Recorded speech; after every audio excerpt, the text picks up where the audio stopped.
Hello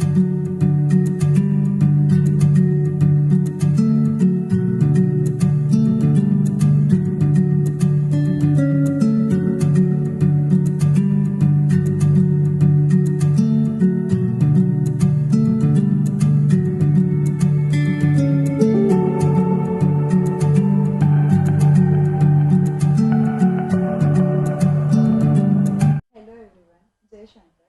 मी आत्मकला परिवारातर्फे तुमचे सर्वांचे मनापासून स्वागत करते. आजचा पॉडकास्ट हे अतिशय इन्स्पिरेशनल आणि मोटिवेशनल आहे. आजचा पॉडकास्ट विषय आहे जहा चाह वहा राह. If there is will there is way. आणि ही विदुला मॅडमकडून खरंच खूप ट्रूली प्रूव्ह झालं आहे. If you have a will power and if you have a positive mindset you can achieve anything in the world. हे विदुला मॅमने सिद्ध करून दाखवलं आहे. विदुला मॅम तरुण वयात 10 वर्ष बेड रिडन होत्या आणि त्यांनी कॅन्सरसारख्या आजारावर मात केली आहे. तरीसुद्धा ते स्वतःला फिजिकली डिसेबल असा लेबल न लावता त्यांनी स्वतःला काहीतरी मनात करून दाखवण्याची त्यांची जिद्द होती आणि त्यांनी एक व्यवसाय सुरू केला आणि आजवर त्यांनी हजारो स्त्रियांना रोजगार उपलब्ध करून दिले आहे. त्यांचा ईट वेल नावाचा ब्रँड आणि त्यांची वैश्विक फूड प्रायव्हेट लिमिटेड नावाची कंपनी आहे आणि अगदी छोट्या रकमेत त्यांनी हा व्यवसाय सुरू केला होता आणि आज त्यांचा कंपनीचा टर्नओव्हर 40 कोटीपेक्षा जास्त आहे. हे खरंच खूप अभिमानास्पद गोष्ट आहे. आणि त्यांची अजून एक अचिव्हमेंट आहे. त्यांच्या छंदामुळे त्यांचं गिनीज बुक ऑफ वर्ल्ड रेकॉर्डमध्ये त्यांचा रेकॉर्ड झाला आहे. खरंच मी मॅडम तुमच्या मनापासून स्वागत आणि अभिनंदन करते. थँक्यू. आता तुमचा जसा आयुष्याचा प्रवास आहे, तुम्ही अनेक संकटांना मात केली आहे आणि अनेक गंभीर आजारावरून तुम्ही मात करून पुढे आले आहे.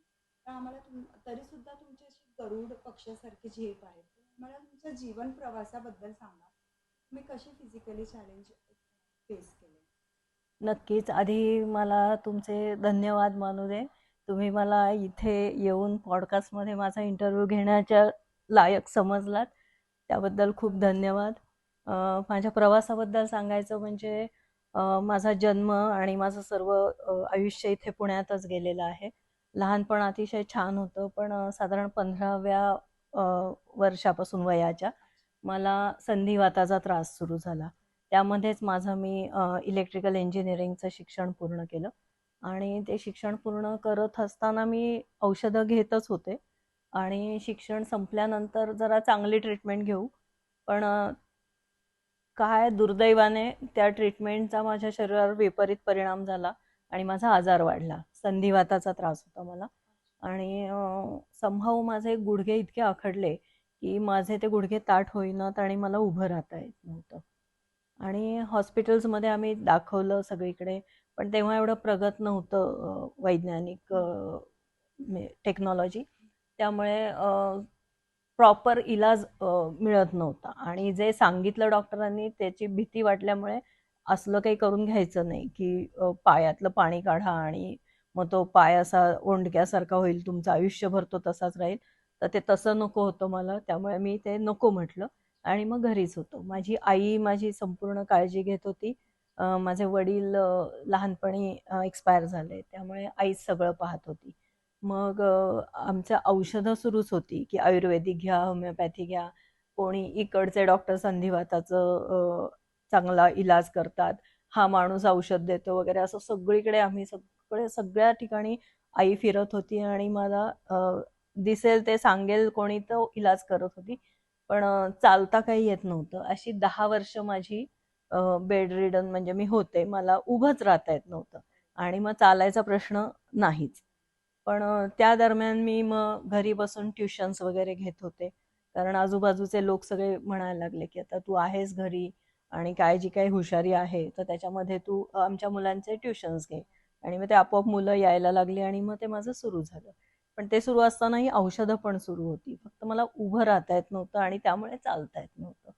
पण अशातच माझ्या घरचे बहीण भाऊ, माझे जिजाजी, ह्या सगळ्यांच्या मदतीने मला ते गाडीत घालून फिरायला नेत होते. दोन्ही काखांमध्ये हात घालून मला उचलून जिने वर ने किंवा हे सगळं सुरू होतं. एके दिवशी म्हणजे 10 वर्ष झाली होती या गोष्टीला, जिजाजी आणि बहीण म्हणाले की तू आमच्याबरोबर युरोप ट्रिपला यायचंस. आणि मला तर चालताच येत नव्हतं अजिबात. तर मी म्हटलं ह्या अवस्थेत कसं काय तुम्ही मला नेणार? आणि म्हणजे एक ओझच ना की त्यांना ट्रिपमध्ये.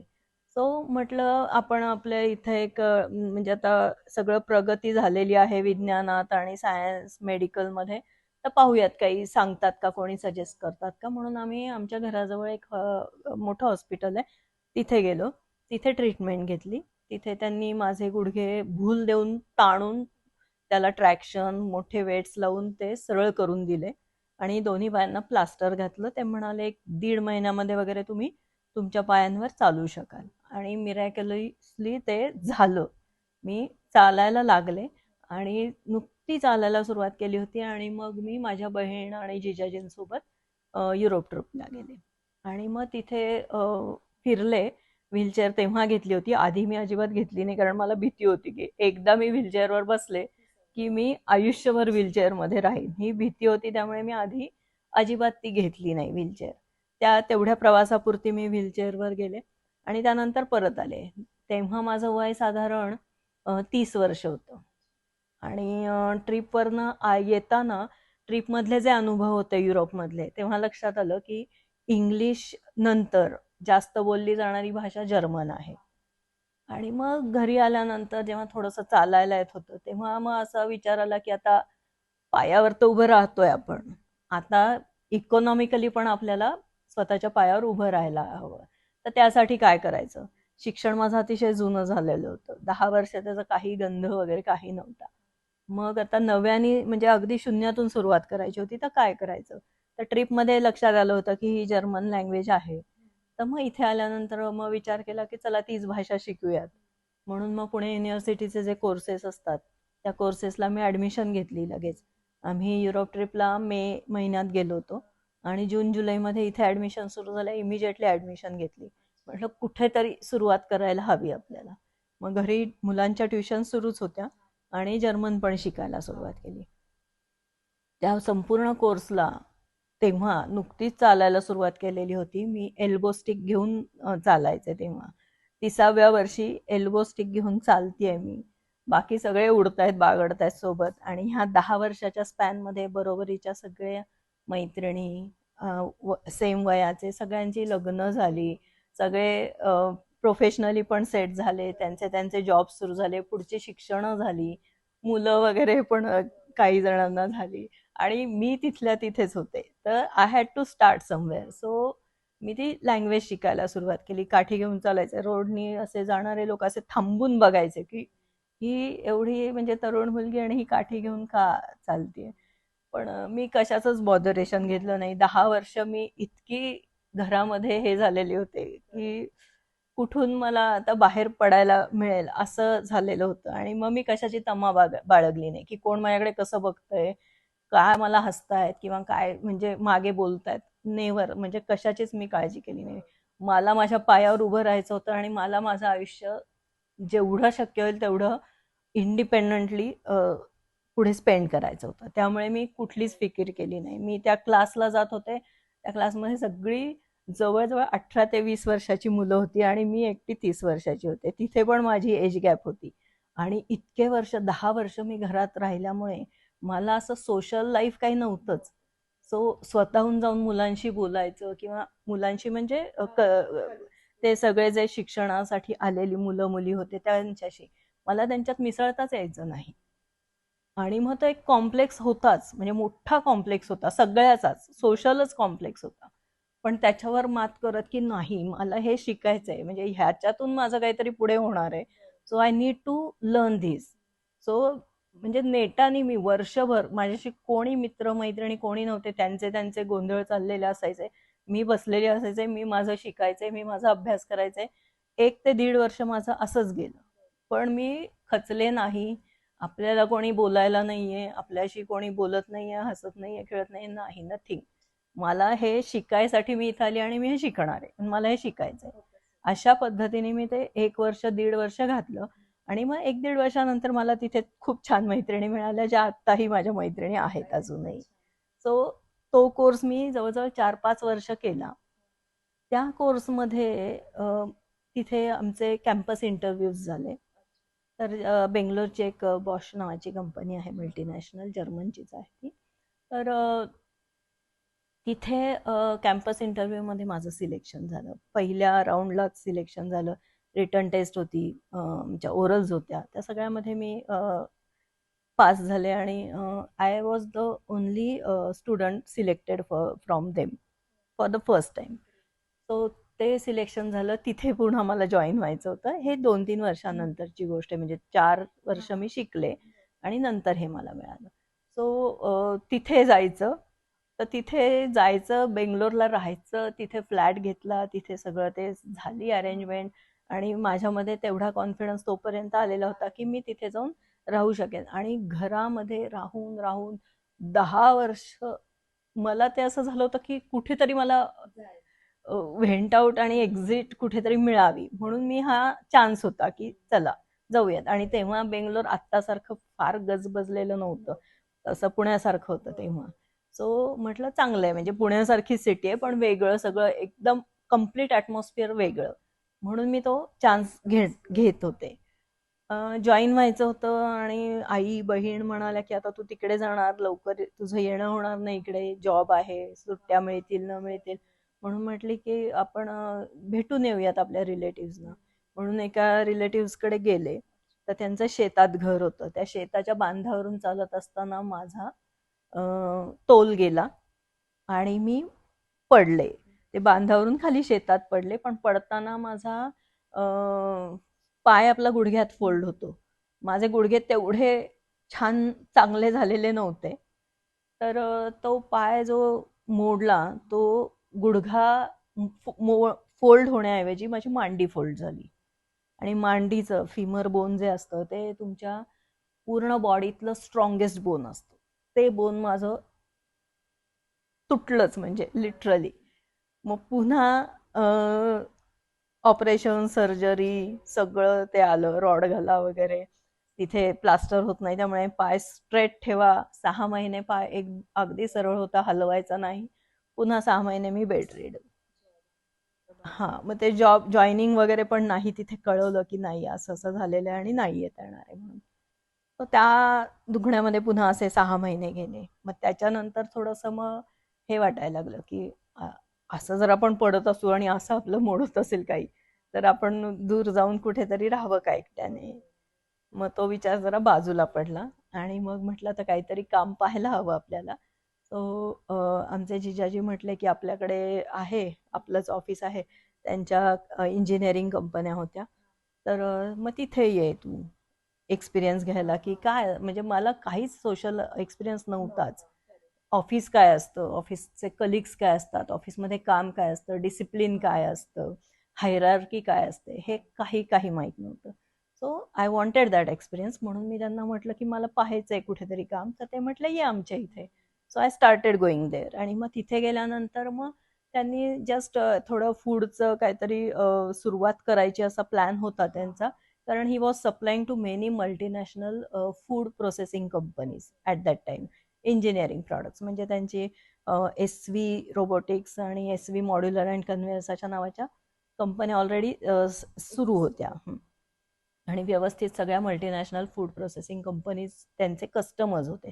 त्यामुळे त्यांनी अगदी व्यवस्थित पाहिलं होतं की हे कसं फूड प्रोसेस करतात, कसं मॅन्युफॅक्चरिंग असतं, काय असतं वगैरे. तर ही वॉज इंटरेस्टेड आणि he was keen to start this food business. आणि when I reach there, so he ask me to look into it. मग तिथून मग सुरुवात झाली. आणि सेम टाईम अजून एक त्यांची कंपनी होती, नेक्स्ट जेन ड्राइंग सिस्टीमचं म्हणून. तर त्यांनी जर्मनीमध्ये एका ड्रिंकटेक नावाच्या एक्झिबिशनमध्ये पार्टिसिपेट केलं होतं. आणि तिथे त्यांचं एक नवीन एअर ड्राइंग सिस्टीम नावाचं प्रॉडक्ट लॉन्च करणार होते ते. आणि त्या लॉन्चिंगसाठी त्यांनी त्यांचे ब्रोशर्स होते ते त्यांना जर्मन लँग्वेजमध्ये ट्रान्सलेट करून हवे होते. सो ते काम त्यांनी मला दिलं की हे तू कर. मग ते मी त्यांचे ब्रोशर्स जर्मनमध्ये ट्रान्सलेट करून घेतले, इथे प्रिंट करून घेतले. आणि मग तिथे त्यांनी मला एक्झिबिशनला पण नेलं जर्मनीला, की तू तिथे थांब आणि मग तिथे एक्झिबिशनमध्ये संपूर्ण दुभाषाचं काम मी करायचं होतं. सो तिथे मी ॲज अ ट्रान्सलेटर आणि तिथे गेले. आणि सेम टाईम जर्मनीमध्ये अनेक एक्झिबिशन्स ॲट अ टाइम सुरू असतात. तर तसंच तिथे एक फूड एक्झिबिशन पण सुरू होतं. सो अनुगा फूड टेक नावाचं हे संपूर्ण जगात सगळ्यात मोठं एक्झिबिशन असतं.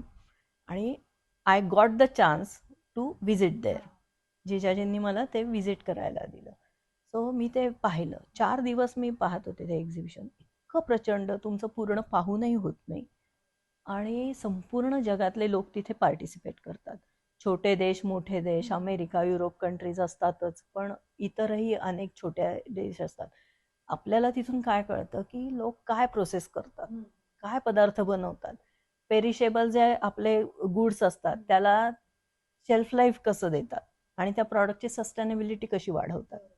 तर हे सगळं मला तिथे पाहायला मिळालं. छोट्या छोट्या शेतकऱ्यांचं अगदी, तेव्हा तर मी भोपळ्याच्या बिया पाहिल्या किंवा टोमॅटोचे किती पदार्थ बनतात. आणि ते सगळं पाहत असताना माझ्या असं जाणवलं की आपला भारत तर शेतीप्रधान देश म्हणून आपण म्हणजे टॉपला आहे. आणि आपल्याकडे तर शेतकरी, ही कोथिंबीर एवढी पिकली, भाव नाही आला, द्या फेकून, सडली, टोमॅटो फेकून दिले, दूध रस्त्यावर ओतून दिलं. ह्या जेव्हा आपण पेपरमध्ये तेव्हा आणि न्यूजमध्ये बातम्या पाहतो आणि त्याच्या अगेन्स्ट मला इथे काय पाहायला मिळतंय तर everything is processed and given a shelf life आणि व्हॅल्यू ॲडिशन पण होते, कॉस्ट पण वाढते त्या प्रॉडक्टची. मग हे पाहिल्यानंतर मग मला असं वाटलं की आपण जे फूडचं सुरू केलेलं आहे तर लिटरली म्हणजे ते सिरियसली घ्यायला हवं आणि त्याच्यावर काम करायला हवं. आपल्या इथल्या शेतकऱ्याला सुद्धा त्याचा कामाचा, त्याच्या प्रोड्यूसचा, हार्वेस्टचा चांगला मोबदला मिळायला हवा आणि आपण पण आपल्या प्रॉडक्ट्सना शेल्फ लाईफ द्यायला हवं. मग जरा जास्त इंटरेस्ट आला आणि मग आम्ही त्या कामाला सुरुवात केली. सुरुवात आम्ही महाराष्ट्रीयन चटण्यांनी केली. मग त्यानंतर आम्ही इन्स्टंट मिक्सेस हे केली, सुरुवात केली. त्याच्यानंतर आम्ही थोडं एक्सपान्शन केलं. मग आमच्याकडे आता 4 प्रोसेसिंग लाईन आहेत. एक तर आमची ड्राय इन्स्टंट मिक्सेसची लाईन सुरूच आहे. एक कुकिंग लाईन आहे ज्याच्यावर आम्ही paste, sauces, vegetables ready to. आमचं अजून एक इंटरेस्टिंग प्रॉडक्ट आहे जे आम्ही आत्ता प्रोसेस करतो. ती आहे डाएट शुगर किंवा low G I sugar. Low G I म्हणजे काय आहे की त्याचा ग्लायसेमिक इंडेक्स जो आहे तो लो आहे. जेव्हा तुम्ही ती शुगर, रेग्युलर शुगर कन्झ्युम करता तेव्हा जो तुमचा शूट होतो ग्लायसेमिक इंडेक्स, तो ह्याच्याने त्याचा स्पीड जो आहे तो अतिशय खाली येतो. आणि मग डायबेटिक लोक ही शुगर अतिशय म्हणजे वापरू शकतात, काही प्रॉब्लेम नाही. आणि ह्याचं आम्ही टेस्टिंग जे केलेलं आहे ते कॅनडामधली जी रिनॉन्ड वर्ल्ड फेमस जी लॅब आहे त्या लॅबमधनं आम्ही ह्याचं टेस्टिंग करून घेतलेलं आहे.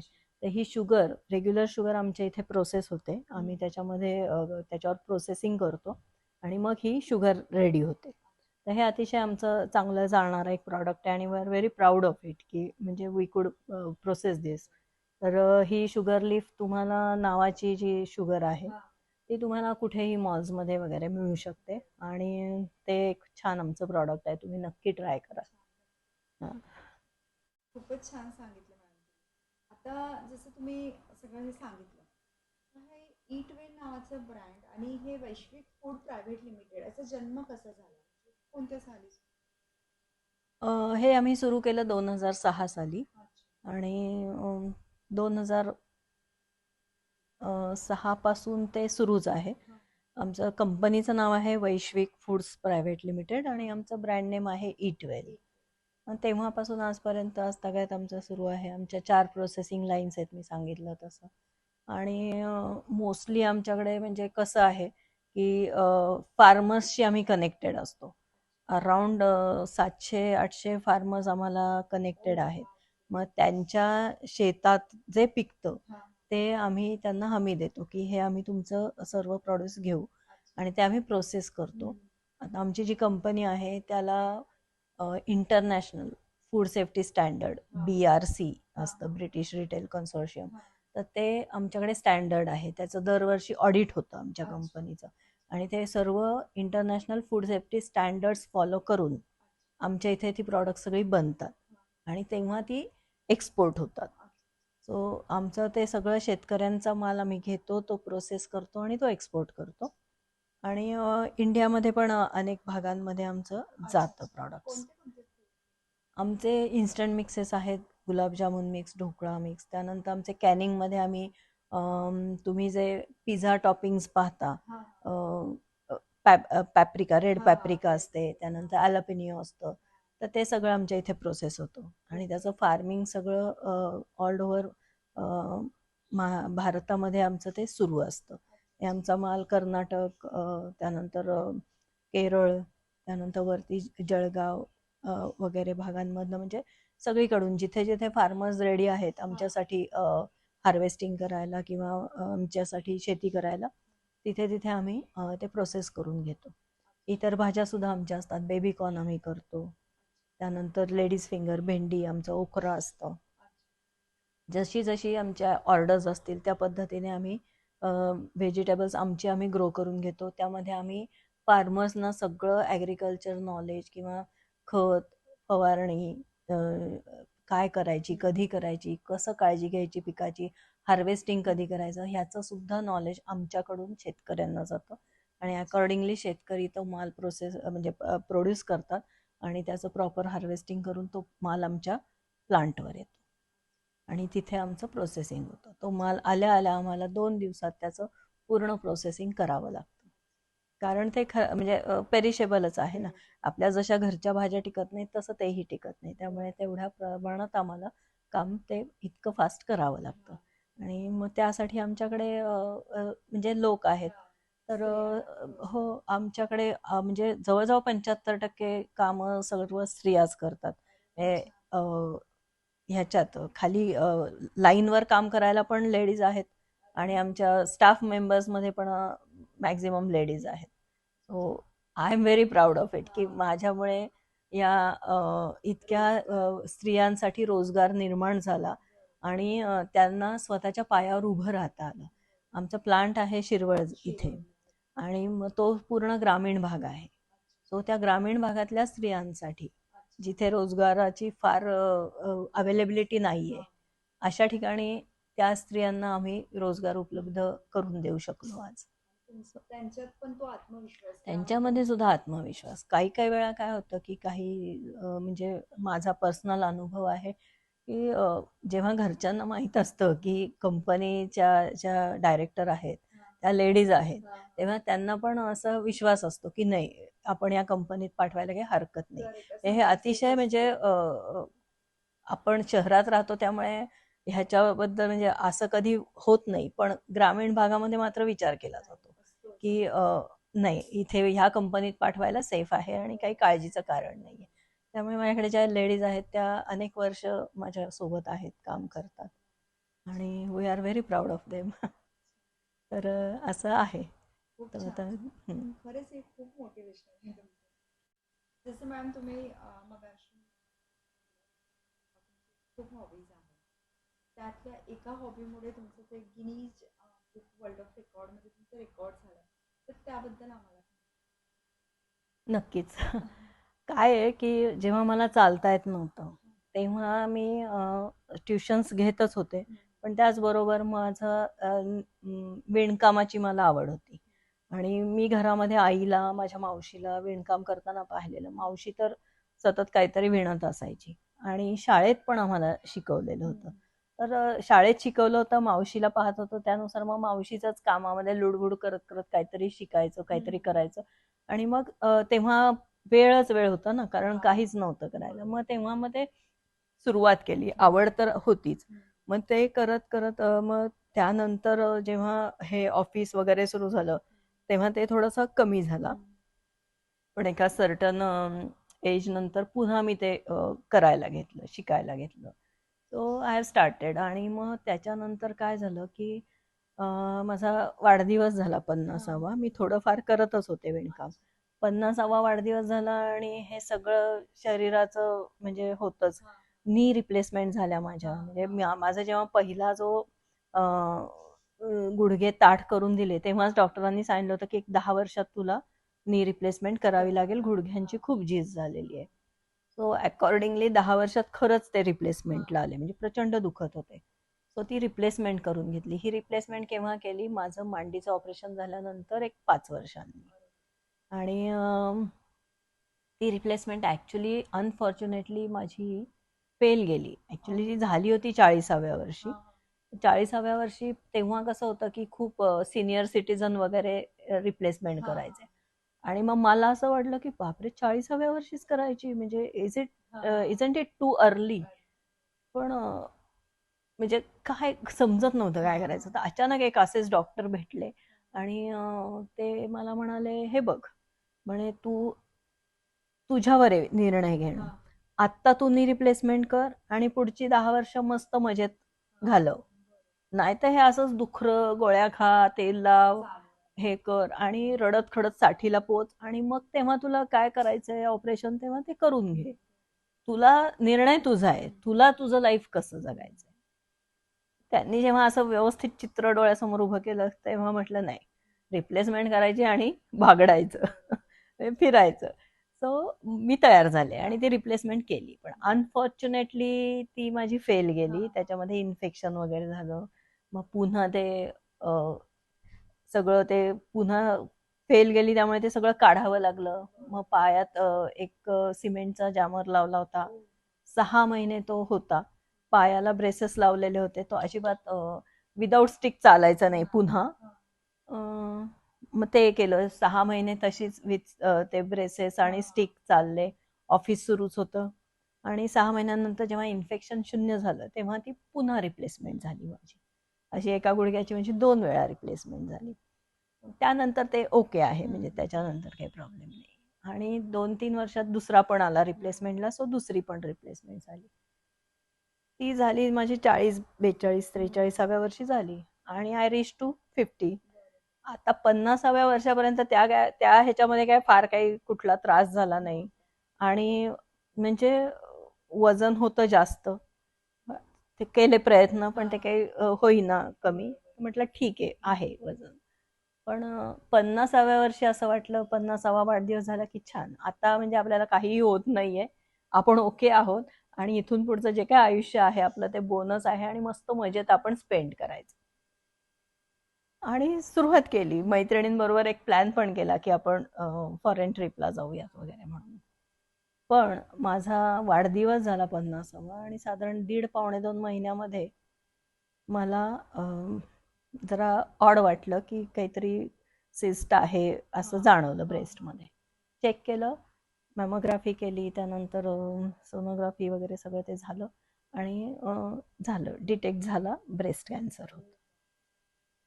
तो थोडीशी हे झाले की आता एवढं आयुष्यामध्ये एवढ्या सगळ्या अप्स अँड डाऊन्स आणि इतकं सगळं भोगल्यानंतर हे पण व्हायला हवं होतं का? प्रचंड हे झालं, म्हणजे की का हे का असं. हां, म्हणजे इतकं हे झालं की म्हणजे हे पण व्हायला हवं होतं का? हां, खूप. आणि माझी आई माझी सगळं म्हणजे सगळं करत होती. आणि आई माझी माझ्या 49व्या वर्षी गेली. त्यानंतर मग म्हणजे एकटीच होते. आईच्याच दुःखात होते ॲक्च्युली. म्हणजे तिला जाऊन एक हार्डली 7-8 महिनेच झाले होते आणि त्यानंतर हे डिटेक्ट झालं. सो मी तिच्याच दुःखात होते की आपल्या आई नाही सोबत, आई नाही सोबत. आणि मग त्यानंतर हे अजून एक दुःख आलं. त्यामुळे आईचं दुःख जरासं मागे पडलं आणि हे आलं. आता रडले, एक दिवस रडले, खूप वाईट वाटलं, प्रचंड म्हणजे हे झालं की का का. मग आता पुन्हा मनाने हे केली, झालंय ना, you have to face it. रडत बसायचं नाही. बरं, जिथे मी माझं मॅमोग्राफी केली होती किंवा तिथले डॉक्टर मला म्हणाले की हे बघ, हे झालेलं आहे, जेवढं तू दुःख करत बसशील तेवढं ते जास्त तुला त्रास होईल. हां, सो शांत राहा, मजेत राहा, आलेलं आहे, जाईल आणि 100% क्युरेबल आहे. त्यामुळे टेन्शन घेऊ नकोस की आपल्याला काय होईल काय नाही होईल. आणि मी एवढं सगळं सहन करून आल्यानंतर नाही, हे सगळे पेन सगळ्या ज्या सहन केलेल्या होत्या तर हां, त्याच्या आधीच सगळं म्हणजे आर्थरायटिसचं म्हणजे हे पण आहे आता. म्हणजे I was prepared for pain always. म्हणजे माझी तयारीच झालेली होती. तर त्या पद्धतीने मग म्हटलं ठीक आहे, विल फेस इट. आणि मग ट्रीटमेंट सुरू केली. मग ट्रीटमेंट सुरू होती, किमोज सुरू होत्या. मग म्हटलं आता ऑफिसमध्ये सुट्टी घेतली. म्हटलं मी नाही येणार, मी आता घरी थांबणार आणि हे सगळं दुरुस्त झाल्यावर मी येईन. त्यामुळे मी पूर्ण सुट्टी घेतली. मग आता काय करायचं, मैत्रिणी होत्या निटिंग मधल्या. मग ते एक मला इट केम अक्रॉस मी की एक संस्था आहे विशाखापट्टणमची, मनोविकास, महिला मनोविकास नावाची. तर त्यांचा एक प्रोजेक्ट होता की मॅक्झिमम पॉन्चोस बनवून वर्ल्ड रेकॉर्ड करायचं, गिनीज वर्ल्ड रेकॉर्ड. तर मग त्याच्यामध्ये पार्टिसिपेट करायचं. तर म्हटलं ठीक आहे, आता आपल्याकडे वेळ आहे, आपण सुट्टीवर आहोत, आपल्याला दुसऱ्या डोक्याला काही नाहीये, फक्त हा कॅन्सर आहे. So I have to win over it. तर हाऊ? सो मला म्हणजे हा त्रास होतोय ना, तर मी ह्याचं कसं त्याला कव्हर करेन, तर I will achieve Guinness record. हा, असं मी तुला हाणून पाडेन कॅन्सरला, असं माझं मी मनाने ठरवलं. आणि I have join that group. आणि मग तिथे मग हे किमो चालू असताना, म्हणजे माझं ट्रीटमेंट सुरू असताना, मी तिथे बेडवर त्या हॉलमध्ये सगळे किमोसाठी असलेले होते लोक, पेशंट, लेडीज, जेंट्स, लहान मुलं वगैरे जे कोणी होते ते सगळेजण बेडवर असायचे. मी माझं निटिंग सुरू असायचं तिथे, मी पॉन्चो करत बसायची दिवसभर. आणि मग त्या पूर्ण पिरियडमध्ये मी ते माझे 25 पॉन्चोज केले. आणि मग आमच्या सर्वजणींचं मिळून ते गिनीज रेकॉर्ड झालं. आम्ही सर्वजणींनी मिळून साधारण 3200 प्लस पॉन्चोज बनवले होते. सो ते मला ते सर्टिफिकेट मी मिळवलं. सो अशा तऱ्हेने I one over my cancer. आणि तो एक 8-10-11 महिन्याची ट्रीटमेंट होती. किमोज लोक काय होतं की कॅन्सरच्या नावानेच गळून जातात की कॅन्सर झाला, अरे बापरे. बट जर तुम्ही तुमच्या मनाला सांगितलं, आणि मला त्या डॉक्टरांनी सांगितलं, तेव्हापासून मी काळजीच सोडून दिली की ठीक आहे, इट इज क्युरेबल. हेच वाक्य फक्त मी लक्षात ठेवलं, इट इज क्युरेबल. आणि हा, सो तो शब्द लक्षात होता. आणि ट्रीटमेंट, सो हसत मुखाने ते ट्रीटमेंट सगळी घेतली. कधीही टेन्शन बाळगलं नाही. केस गेले डोक्यावरचे, पापण्या गेल्या, भुवया गेल्या, जीभ पूर्ण काळी पडली होती, नख हाताची पायाची काळी पडलेली होती, तोंडाला अजिबात चव नव्हती. म्हणजे साधी पोळी खाल्ली, चावली जरी ती, अजून ती जिभेवरच आहे, तरी इतकं प्रचंड कडू लागायचं की ते मेंदूला पोचायचा तो कडवटपणा. म्हणजे एवढं प्रमाणाबाहेर कडवट होतं तो. पण मग म्हणजे करणार काय, रडायचं काय, आणि काय म्हणजे काय दुःख करायचं. त्याच्यापेक्षा जे खाऊ शकतोय ते खा. मग तेव्हा आमचं दही ठरलेलं, दही खायचं. तांदूळ आपला नाही जमायचा, वरई चालायची, मग वरईचा उपमा, वरईचा भात. इडली चालायची, पण चटणी चालायची नाही, सांबार चालायचं नाही. असे काही सिलेक्टिव्ह पदार्थ पाहून ठेवले होते. अंड तर म्हणजे त्याचा वास सुद्धा सहन व्हायचा नाही, इतकं प्रचंड त्रास. आणि मग ह्या सगळ्यामध्ये फळं खा, असं करून जे आपल्याला शक्य आहे ते खायचं. म्हणजे तुम्हाला सांगते, मी माझ्या किमोज सुरू असायच्या, माझा एक वार होता. बरं, ह्या किमोज असतात की 21 दिवसांच्या गॅप नंतर. पण माझं वेट आणि माझा अर्थरायटिसचा त्रास, ह्याच्यामुळे त्यांनी मला ती एक जे असतो डोस, तो स्प्लिट केला. तो मला 3 आठवडे जावं लागायचं, दर आठवड्यातनं एकदा. आणि 3 वेळा ते थोडं थोडं करून मला तो डोस द्यायचे. सो माझ्या त्या समजा 16 असतील, तर ते 16 तरी 48 असं काहीतरी त्याचं गणित झालेलं होतं. आणि 3 आठवडे झाल्यानंतर 1 आठवडा सुट्टी असायची. सो माझी ट्रीटमेंट झाली की पुढचा दिवस चांगला असायचा, पुढचे 2 दिवस अतिशय वाईट, म्हणजे मला ताकदच नसायची. त्याच्या पुढचे काय 2-3 दिवस मिळायचे, त्याच्यात मी मस्त असायचे. मग त्याच्यामध्ये मी मैत्रिणींसोबत फिरत होते, मैत्रिणी माझ्या चल इकडे चल तिकडे करत, मग म्हणजे इतकं मी मजेत घालवला तो वेळ. अजिबात काही डोक्याला टेन्शन घेतलं नाही की दिस इज माय वेकेशन. अशा पद्धतीने मी तो वेळ घालवला. हा, हो, ते तर झालंच, हो, अगदी. आणि म्हणजे I came out of it. म्हणजे आता 2 वर्ष झालेली आहेत. हा, अगदी. मी अजिबात इम्पॉर्टन्स दिला नाही. की मला झालेलं आहे. मी तुम्हाला सांगते, मी माझे संपूर्ण केस गेले होते. I never used any wig or cap or scarf, काही नाही. मी तशीच बेअर हेडेड फिरत होते सगळीकडे. कॉन्फिडन्स आणि तुमचं सगळं म्हणजे यू आर इनबिल्ट मोटिवेशनल म्हणजे माझं असं होतं की किती एखाद्या गोष्टीचा बाऊ करत बसायचं. लिव्ह इट ना, एन्जॉय. किंवा कसं की फेस इट आणि गो अहेड, अशा पद्धतीने मी ते ट्रीट केलं. तसे काही ऑप्शन नाही, मग हॅपीली फेस करा ना. Yes, true, positive mindset. अगदी. आणि एवढ्या इतक्या गंभीर आजारात हा माइंडसेट ठेवणं म्हणजे really more than appreciating, beyond appreciation. म्हणजे काय मार्गच नव्हता दुसरा. वी नीड टू सर्व्हाइव्ह आणि we need to come out of the any situation, ते असतं ना. सो तेच होतं. आणि आई माझी अतिशय स्ट्रॉंग लेडी होती. मी तुम्हाला सांगितलं, माझे वडील लहानपणी गेले. माझा हा त्रास 10 वर्ष, त्याच्या आधीची 3 वर्ष आणि त्याच्यानंतर आत्तापर्यंत, म्हणजे आज सुद्धा तुम्ही पाहिलं तर मला काही इतकं काही असं हे नाही आहे लाईफ की उठली चालली वगैरे. उठताना बसताना माझे थोडे थोडे त्रास असतातच, म्हणजे आहेतच. तर आई माझी एवढी वर्ष होती माझ्यासोबत, आता ती नाहीये, पण ती ज्या स्ट्रॉंगली तिने जे माझं केलं, तिच्याकडे पाहून मला ती प्रेरणा मिळते आणि स्ट्रेंथ मिळते. शी इज द ओनली सोर्स. तिच्यामुळे मी आहे. खूप छान. आणि तुमच्याकडनं खरंच खूप शिकण्यासारखं. खूप छान. थँक्यू. आणि कसं आहे की घरी माझ्या भाऊ आहे, वहिनी आहे, भाचे आहेत. तर त्यांनी पण म्हणजे हे कॅन्सरच्या ट्रीटमेंट दरम्यान प्रचंड मदत केली. खूप. हे आई नाही पण ते होते, त्यामुळे ते सगळं होऊन गेलं, झालं सगळं. तर मॅम खरंच तुमच्याकडनं मला खूप काही शिकायला मिळालं आणि ही पॉडकास्ट जे पण बघणार त्यांना पण खूप काही शिकायला मिळेल.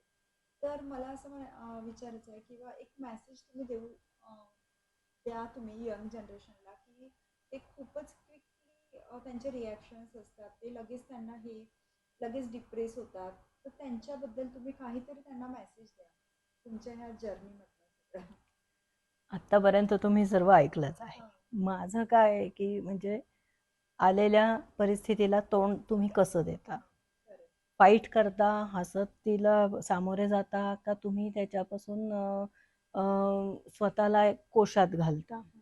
तर अनेकदा असे प्रसंग येतात की आपण जातो कोशामध्ये, आपण डिप्रेशनमध्ये जातो आणि कधी समजत नाही की मी काय करायला हवं, की इतकं सगळीकडनं आलेलं आहे आणि वेअर टू गो हे समजत नाही. सो माझं अगदी म्हणजे ओपन आहे की तुम्हाला नाही ना कळत आहे काय करायचं, तर तुमच्या आजूबाजूला लोक आहेत.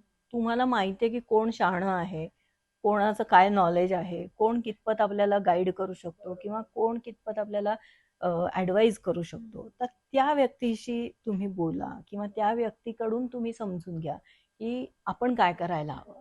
आज मला सुचत नाहीये मी काय करायचं. ठीक आहे, मला मार्ग सापडत नाहीये, पण ही व्यक्ती मला मार्ग सांगतेय, तर लेट्स फॉलो हिम. मग त्या व्यक्तीने सांगितल्यानंतर आपण 4 पावलं, 5 पावलं, 10 पावलं पुढे गेल्यानंतर आपलं डोकं चालेल कदाचित, की हा आता म्हणजे मी आलोय, आता या सर्कलमध्ये आलेलो आहे ना, आता मला काय करायचंय हे कळेल. हे अतिशय महत्वाचं आहे की तुमच्या आजूबाजूला जे लोक आहेत ते काय आहेत, कोण आहेत ते तुम्ही ओळखायचं. कोण मला प्रॉपरली आणि ट्रुली गाईड करू शकतं आणि हु इज माय वेल विशर, हे तुम्हाला समजायला पाहिजे आणि त्यांच्याकडून तुम्ही मार्गदर्शन घ्यायला हवं. त्यानंतर परिस्थिती येतेच, म्हणजे म्हणजे काय असतं की मी अनेक म्हणजे मला पुस्तकं वगैरे वाचण्याची पण आवड आहे. अनेक पुस्तकं वाचत असते मी, अनुभव वाचते आणि रिव्ह्यूज पण वाचते पुस्तकांचे, ऐकते.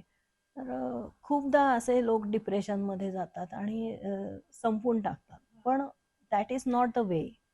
म्हणजे मला असं वाटतं की यू नीड टू फाईट केल्याशिवाय तुम्हाला त्या आयुष्याची मजा कळत नाही. आणि you are given this life, so you need to nurture it yourself. आणि तुम्हाला ते you have to reach somewhere. एकटं नाही तर तुमच्या सोबतचे लोक आहेत त्यांच्यासोबत तुम्ही फॉलो करू शकता. आणि फेल्युअर्स असतातच तुमचे, अनेक गोष्टींचे फेल्युअर्स असतात. आता बरोबर. फिजिकली आहे, प्रोफेशनली आहे, पण इट्स ओके ना. म्हणजे कोण असं आहे की तो फक्त यशाच्याच पायऱ्या चढत गेलेला आहे, असंही कोणी नसतात. You need to face it. ते दोज आर लर्निंग एक्सपिरियन्सेस किंवा ते धडे असतात की ते धडे शिकून त्यातनं समजून घेऊन मग तुम्हाला पुढे प्रवास करावा लागतो. सो ही प्रोसेस पूर्ण चालूच असते. तुम्हाला you need to open up. तुमचे काही प्रॉब्लेम्स असतील तर ते तुम्हाला मोकळेपणे कोणाला तरी सांगता आले पाहिजेत. Then only you get the solutions. तुम्ही स्वतः सगळीकडे 100% पुरत नाही. सगळं नॉलेज प्रत्येकालाच असतं असं नाही. मला एक सर्टन नॉलेज आहे, पण मला ह्या माहितीच्या विरुद्ध वेगळं काहीतरी मला जर माहिती हवी असेल तर I need to approach someone किंवा समथिंग आणि की लोकांना ज्याच्यातून पण मला अनुभव नॉलेज मिळेल आणि मी ते बरोबर. अप्लाय करून मी पुढे जाऊ हो, शकेन. कारण की लोकांचा पण अनुभव वेगळा असू शकतो, असतात. तुमचा अनुभव वेगळा हो, असू शकतो. प्रत्येकाचे पर्स्पेक्टिव्ह पण वेगळे असतात. So you need to have people around you. You need friends एक पण महत्वाचे सोल्युशन असतात. आणि सगळे सोल्युशन 10 जण बोलतील तर तुम्हाला काहीतरी कळेल. हो ना, त्या 10 मधनं तुम्हाला एवढं तर कळेल की काय सिलेक्ट काय करायचं. बरोबर.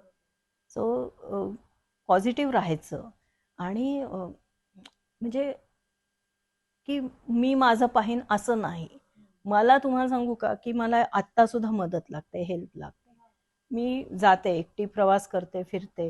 तर मला समजा मदत लागली तर मी अजिबात हेजिटेट होत नाही. मी मदत मागते. मला प्लीज तुम्ही हात द्या किंवा मला इकडे जायचंय, तिकडे जायचंय. I I get the help. तुम्ही मी आता अजिबात जसं मागे हेजिटेट करत आता नाही. मगाशी सांगितलं की तुम्ही आता लेह लडाखला जाऊन आला. हां, आत्ता जस्ट आमची ट्रिप झाली. सो ॲप्रिशिएटिंग म्हणजे तुमची विल पॉवर म्हणजे हं, काय मला शब्दच कळत नाही काय बोलायचा. एवढ्या ह्याच्यात सुद्धा तुम्ही लेह लडाख हो. तिथे मायनस टेम्परेचर होतं. मायनस हो, आम्ही आता गेलो ना, एक तर सीझन सुरू व्हायचा होता हां. तेव्हाचा. It starts from actually June end, July, August तो सीझन असतो. पण आम्ही मुद्दाम की काय थंड-थंड म्हणजे काय असतं, तर ते एक्सपिरियन्स करायसाठी डोळे आम्ही गेलो संधिवात होतो. असून संधिवात असून सुद्धा. खूप पण लकीली काही appreciating. त्रास झाला नाही आणि खूप छान. छान झाली आमची ट्रिप. माझ्या 3 मैत्रिणी होत्या सोबत. एक कॉलेजची मैत्रीण होती त्यातली आणि ती म्हणजे ती प्रचंड मदत करते मला.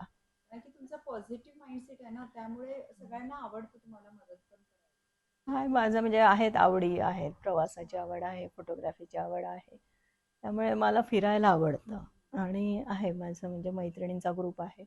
आम्ही जातो नेहमी ट्रिपला आणि घरच्यांसोबत पण होतात. त्यामुळे कसं आहे की तुमचं माइंड फ्रेश राहिलं पाहिजे आणि ते कसं फ्रेश राहायचं ठेवायचं it is up to you. तुमचे छंद काय आहेत ते तुम्ही जोपासता का? माझं जे निटिंगचं काम आहे इट इज ॲक्च्युअली मेडिटेटिव्ह सुद्धा. बरोबर. तुम्ही वेगवेगळे कचरा सगळे विचार करण्यापेक्षा तुम्ही जेव्हा तिथे कॉन्सन्ट्रेट करता एका स्टिचमध्ये, काइंड ऑफ मेडिटेशन. हां, तर इट इज अ मेडिटेशन आणि मेडिटेशन होतं आणि एंड ऑफ द डे तुमचं काहीतरी वस्तू क्रिएट झालेली असते. सो तुम्हाला त्या क्रिएटिव्हिटीचा पण आनंद मिळतो. असं सगळं कंबाईंड आहे खूप आणि छान. मॅम खरंच खूप छान सांगितलं. Thank you so much. आणि खरंच म्हणजे तुमच्याकडून खूप काही शिकण्यासारखं. खूप छान.